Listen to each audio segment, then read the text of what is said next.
Hello everybody, welcome back to Screenstars. I'm here today to bring you my review for the 2012 horror sequel, Wrong Turn 5, Bloodlines. The film is co-written and directed by Declan O'Brien, and it stars Doug Bradley, yes, that Doug Bradley, Pinhead himself. We have Camilla Afwedson, Simon Ginte, Roxanne McKee, Paul Lukeeb, and Oliver Hoare.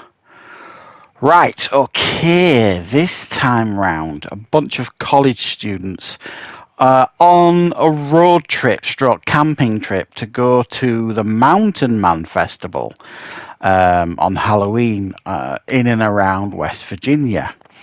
However, they encounter the three brothers that we all know and love, One Eye, Sawtooth and Three Finger. And this time they are joined by Doug Bradley's Maynard, who decide to go on a cannibalistic rampage, trying to take out these students, as well as invading the town, seemingly, and try to take out the local sheriff. Right, what are my thoughts on Wrong Turn 5, Bloodlines? Well, as you know, certainly if you follow the channel, I have been reviewing and following the Wrong Turn franchise, starting from the first right up to here we are with the fifth one. To say the quality of this franchise has been a little bit patchy is being kind, I suppose. First one we all know is decent. The third one I thought was decent enough. It was watchable. And beyond that, they've been pretty garbage in my opinion. So I'll be honest, I went into this expecting this not to be very good, and I wasn't disappointed on that front. This is garbage. Truly garbage. I'm presuming this is a prequel again, following on from the events of the last film, when the three brothers were in the hospital hunting down the teenagers. They have now made their way out of the hospital to West Virginia, which is where they are making their home, which is where they meet Doug Bradley's character Maynard, who is a family member, I guess.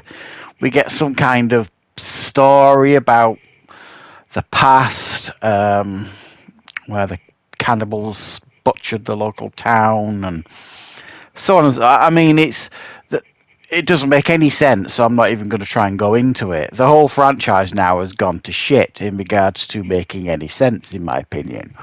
I think Declan O'Brien has, taken a big crap all over this franchise with where he has taken it.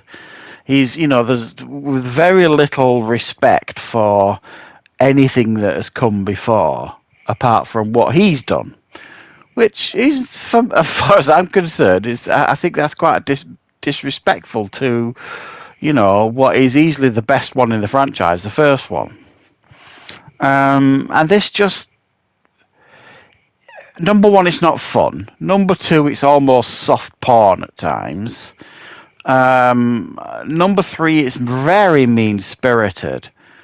Number four, there are some really bizarre attempts at humour here that are just crap.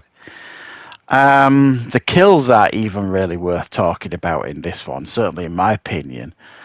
And it's like, there's just so many plot holes. You don't know where to begin. You just don't. You got the impression from the first one that they've been kind of hiding up in the mountains, and, when opportunity presented itself, they would strike. As you could see from their home where they lived, there was like wrecks of vehicles and bits and pieces of luggage and stuff that they'd taken from the people they've killed in the past. And even that stretches the believability, because someone would have come looking at some point, you would think. But this one, it's kind of like, nah, we're going to make it so that these three brothers, I think it's pig shit.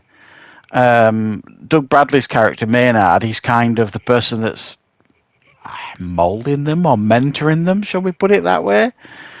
And that they actually attack the local town and the local sheriff, which I think would have kind of made them a little bit more known to the local area than what has been let on previously.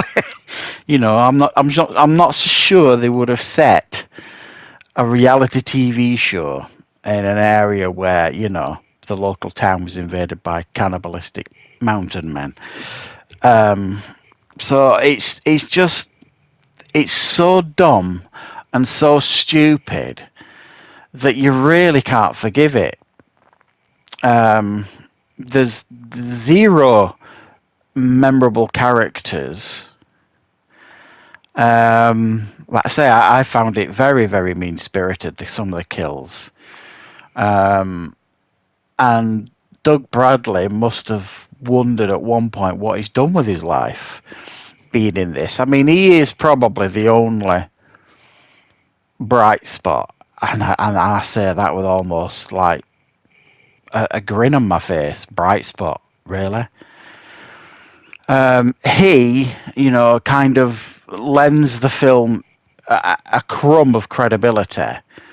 But I also thought Camilla Afwedson, who played the local sheriff, while she was not the brightest, some of her decisions, she was quite a courageous character. But beyond that, this is obviously straight to DVD, stroke Blu-ray stuff. It is not really worth watching. And I can only imagine what the next one's going to be like. I do know the next one's quite hard to find. I think there was a legal case brought against the next one for some reason. Some news report that they showed in the film they were taken to court about. So I think it was pulled. So I don't know how easy that one's going to be to find, but I shall certainly try. And give that one a watch and torture myself, just to finish this franchise, really. As I've said, I don't need to review the 2021 version because that is on the channel, that review. I wasn't impressed with that, but it's an absolute masterpiece compared to this, put it that way, that one.